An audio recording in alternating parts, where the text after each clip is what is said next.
On the rare occasions where a client has decided to discontinue with the tutor after the very first lesson, when I've gone to explore this and follow up a bit, it's almost always because the clients reported that they felt that the tutor wasn't really professional. So in this video I'll be giving you some advice about how to make sure that you demonstrate your professionalism in a way that's going to have a really positive impact on the client and the student. Now, a really important marker of professionalism we've found time and time again is preparation. If you know that you're well prepared, you'll feel more confident in yourself, but also showing that you're prepared will help establish confidence in you by the client and the student. The same way that a doctor might wear a stethoscope around their neck, even if they don't need to use it. It just makes them look more like a doctor, which is important to establish that credibility so that the patients are more likely to follow their advice. So we know how a doctor needs to appear to establish credibility, but what about a professional tutor? What's the image that a parent and a child are expecting to see in a professional tutor? Obviously you want to be well groomed, but also well dressed. We actually send you out iron-on logos you can attach to a shirt of your choosing to look like a uniform, and we give you business cards that you can hand to the client for a really professional image to leave with them. Even though the client's going to get his son to bring home some work from school, it's still a great idea to have some additional resources as backup. Now, Tyler knows he's tutoring a Year 1 student in literacy skills, so he's got this workbook from the newsagent the day before, which of course he can get lots of use out of that. Also, keep the receipts so you can claim them on tax. Now, just as the doctor carries the stethoscope and the tradesman might carry the toolkit, the tutor's toolkit, however, are their teaching resources. Now, we provide you with a lesson plan template to follow, of course, but you'll need to provide your own teaching resources. So get yourself a good briefcase or a laptop bag. Make sure you carry a laptop and even a tablet or an iPad if you've got one. There's that workbook he just bought. Good idea to pack some additional resources. Of course, that's his lesson plan template. Now he's packed, prepared, and he's ready to go. This is going to be Tyler's first ever lesson, so there's a good chance that first time around he might be feeling a little bit nervous or uncertain of himself, which is perfectly natural. Now, I've often found that a really powerful mental technique in these kind of situations, if you're feeling a bit uncertain or unmotivated, is just take 30, maybe 60 seconds to close your eyes and just visually imagine everything going perfectly. Imagine seeing everything going the way that you would love it to go. It's a really simple and quick technique, but it can make a big difference to how you're feeling. That way you're going to walk in there feeling prepared, feeling confident and enthusiastic, and that's going to show too. The client and student's going to see the way that you feel, and that's obviously going to be important because you might be going into a home where it's 5 o'clock in the afternoon, students tired, they've been at school all day, mum or dad are exhausted, they've been working all day. There might be a little bit of negativity building up in the home already.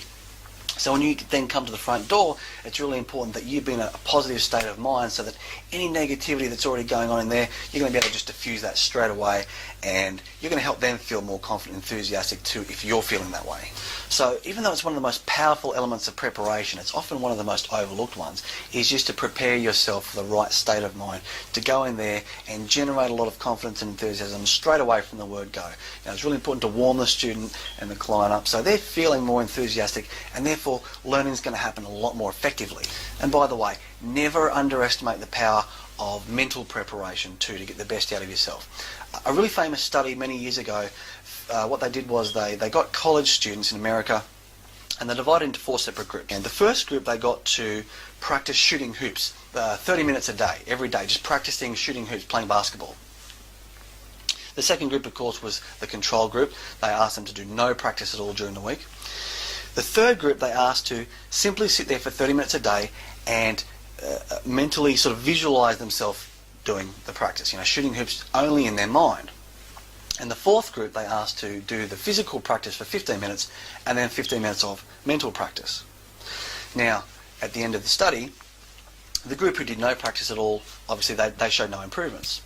But the group who did physical practice made very similar improvements to the group that did only mental practice. And of course, the group that did both mental practice and physical practice improved the most. So it goes to show, when we use our mind to just imagine, just visualize what's going to happen, our unconscious mind doesn't seem to know the difference between reality and fantasy sometimes. So instead of sitting there worrying about everything that's going to go wrong and seeing all the worst case scenarios in your mind, it's going to be a lot more helpful to you and everybody else if you actually train yourself to think mentally positive thoughts about what's going to happen, see everything going right before it does, and that way it's more likely to happen the way that you see it. So by this stage, Tyler's called Tanya to introduce himself and to show that he understands a bit about what's going on with James. He's given a bit of information about what his plan is for the first lesson. Now the day of the first lesson, he's given her a call a couple of hours before the lesson just to confirm, and he's arrived on time. He's well groomed, well dressed, he's well prepared, he's feeling enthusiastic and confident, and everything's ready to go for the first lesson. Workplace safety is a big issue these days, no matter where you work. In this role, you're travelling to and from your locations all the time. Tyler really should have been more careful crossing the road back there. Traffic safety is the biggest thing. Just exercise some common sense and be careful, obviously. Okay, so Tyler's first lesson was booked in for 5 p.m. It's about 5 minutes to 5 now. It's a good idea to be a bit early just in case you get some traffic congestion. It's also a good idea to spend the first couple of minutes just sort of using that as a time to meet and greet, establish some rapport with the client and student. The same way that you do some stretches to warm up before doing exercise, it's a good idea to get your student warmed up mentally and really enthusiastic so that learning will happen a lot more effectively that way. So to summarise, make sure that you're well prepared with both written and electronic resources. Make sure that you're looking professional, have your uniform and your business cards ready. Make sure that you're a little bit early and arriving in a positive state of mind. Use that first couple of minutes to establish rapport with the client and student, and make sure you exercise a bit of common sense discretion when it comes to workplace safety issues like crossing the roads and parking and whatnot. So in the next video, we're going to follow Tyler through the first lesson. We're going to have a look at how he does things. We're going to have a look at some of the logistical obligations. We're also going to look at the importance of spending a couple of minutes at the end of each lesson to have a chat with the parents about the progress that you've been making with the student, and specifically how we can communicate that progress to make the most powerful impact.